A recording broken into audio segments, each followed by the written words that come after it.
way to play those old games. But yeah, no, more often than not, I am looking for brand new freaking spanking games that are like hot off the press. Sometimes not even, you know, those early access, those alphas, those betas. Yeah, that could be really fun to jump into as well. And of course, as a content creator, you know, I like that stuff. Get it early, get the views, feels good, man. And when I don't get views, which I don't regularly because YouTube doesn't share it, you know, it's always nice to have the Patreon and you guys supporting me over at twitch.tv/Skylint. Wink, wink. But anyways, guys, this video is going to be talking about my pick here. We got 3 games coming up for next year that you should definitely be checking out their alphas and betas. You need to be signing up right now. And I think these guys are going to transition very well from the alpha state to their full service state. I think we're going to have fun all the way through. Just, you know, just speculation a little bit, but you know, that's what these videos are for. Let's have some fun. Meet me in the comments below. Let's do it.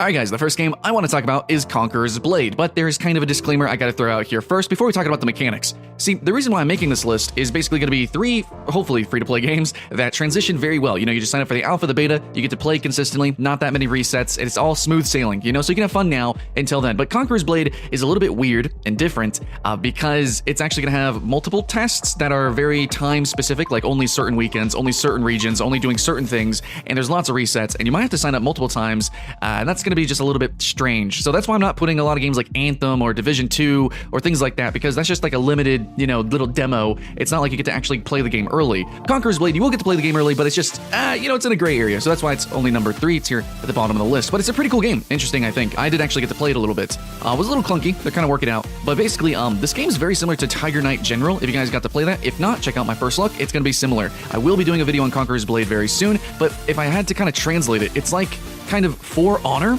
mixed maybe with Kingdom Under Fire. It kind of got some World of Tanks inspiration here with some monetization and how you kind of progress through the game. It's claiming itself to be an MMO. I didn't see that portion of the game yet. I think that's kind of dubious that they're calling it an MMO, but there is actually some interesting persistent online mechanics with territory control apparently, and maybe open zones. But yeah, basically it's a melee, or there's a gun that you can actually use, but it's mostly a melee type of like Legion simulator. So it is a melee game. You do have a commander, but you actually command like a little platoon, I guess, of units, and you can do some cool tactics and strategies with that, mixing and matching with the paper doll with your character and your units, and, you know, actually controlling your units on the battlefield. It's very strategic, and it's definitely going to require a lot of teamwork, especially with your faction and your team whenever you're in the fights. I think it's going to be really cool. I think it's going to be basically the better Tiger Knight General, and kind of like the Kingdom Under Fire that we never got here in the West. So yeah, check it out, guys. Conqueror's Blade, one of the more unique games coming out here next year.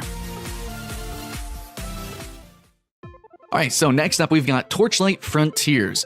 This is a title that I think a lot of you guys are excited about, especially since the whole "do you not have bones" fiasco there with Diablo Immortal. We want some good action RPGs that are more core to our interests as ARPG fans. I'm saying that as somebody who's just getting into the genre though, so this is something really awesome for me because Torchlight Frontiers is not a usual Torchlight, it's not a usual Diablo clone. It's just going to look like that on the surface, but it's actually more of an MMO light, as in it's going to have still small number of players, like 16, 12, 18 in different zones, but there is going to be persistent open zones to, I think, open dungeons and open like world bosses, things like that you expect from other MMO lights, maybe like MapleStory or Destiny. You know, Warframe is not quite to that level, but like, you know, since Warframe is a very popular game as a service, same thing as Path of Exile, you start to kind of get the feeling that, okay, it's like that, but then it's kind of going the extra, you know, the extra step, which is something that you might have seen like Sea of Thieves or a number of other games that are trying to do these weird, persistent online mechanics, but still, you know, this game is still trying to keep its core as an ARPG. So I think I'm really excited about that because I like Path of Exile,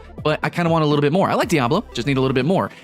And I think that this game is going to stay true to those roots, but still give more instead of inverse, which we see with like Sea of Thieves, where it's like, it's just the weird, vague online interactions, and then there's actual no meat to the game. I think it's going to be meat first, and then game as a service second. That's why I'm super excited. Torchlight Frontiers. Torchlight, I've heard, is a fantastic franchise. Should I play number 1 and number 2? I literally have only heard good things about it, so let me know in the comments below, but what I do know is I will be playing Torchlight Frontiers.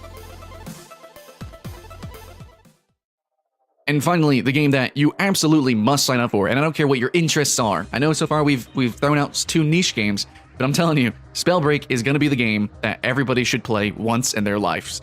Now, I think there's a few games out there that have been really close to my heart that have had super unique, physics interactions or just really unique gameplay. That's games like Tribes Ascend. I think it's just really special, really different. You can look back at like Quake or something like that. There's lots of like these PvP games that are like really fast and really explosive, and it blows your mind the first time you play them. And whether they're popular or not, regardless, people should still have that experience. It's freaking fantastic. Spellbreak, I'm telling you right now, is up there with those games. Those historical, freaking monumental games that was some people's childhoods, right?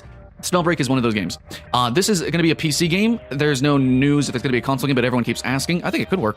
But Spellbreak, really, as you look at it, it just seems kind of like, okay, it's taking a lot of this inspiration from arena shooters. Like fireballs are basically rocket launchers, but then also like, it's got all these weapons and combinations that I think it would remind me of like Unreal Tournament, right? Where you have like the shock rifle where you shoot the lightning ball and then you literally actually then shoot the ball itself for a combo explosion. Spellbreak is all about that. So you actually throw a rock in the air and then you shoot the fireball, so then it actually makes the rock explode, or you summon a wind tornado, which is extra special. That's a little bit extra nuclear. Then you can actually ignite that, or dissipate poison, or you can even freeze a poison fog and then explode that later with a fireball, so it does a giant draconic explosion. A lot of really cool, interesting mixing and matching of abilities that you have to actually throw out and aim, and it's just such a high skill ceiling game with literal giant epic spells, which we didn't have in arena shooters. That's normally more kept, more small. Unreal Tournament was like the biggest there. Spellbreak is just to the walls, man. It's also a battle royale, so extra chaos, but with all this clean, colorful gameplay that's still very physics oriented, something that we don't have in battle royale games. Period. We just don't. Fortnite is some of the closest. We have a lot of wacky weapons, we have the building, but Spellbreak is like the opposite of Fortnite. No building or anything like that, but you have hyper mobility, you have hyper explosivity, and it's just kind of like the antithesis of a lot of battle royale games, while still just like looking so gorgeous and so clean. I'm just super excited about it. So this is absolutely the game that I'm trying to explain it for hardcore players, but also at the same time, it's just a battle royale with giant freaking magic attacks. So just for the casuals, dude, yes, it's absolutely going to be a high skill ceiling game, but it's still going to be super fun for casual people just to jump in and just slippity slap some spells around. But yeah, guys, so far that's actually all that I found for the betas for next year. Just 3 games that I wanted to shout out. Hopefully you guys are cool with like not full giant top 10 lists. Hopefully you guys are cool with just me talking about genuinely what I'm only specifically interested in. And hopefully you guys actually just like these games. That's all I can really dream for is, I like getting your attention. I like you guys watching my videos, but genuinely, I'm here with you as a peer, as a friend. I want you guys to play with me, and I want you guys to have fun with these games. So yeah, hopefully you guys can follow over at twitch.tv/Skylant. I'm going to be playing these games, and all of these games, I'm going to be inviting you to play with me, probably be doing code giveaways and things like that.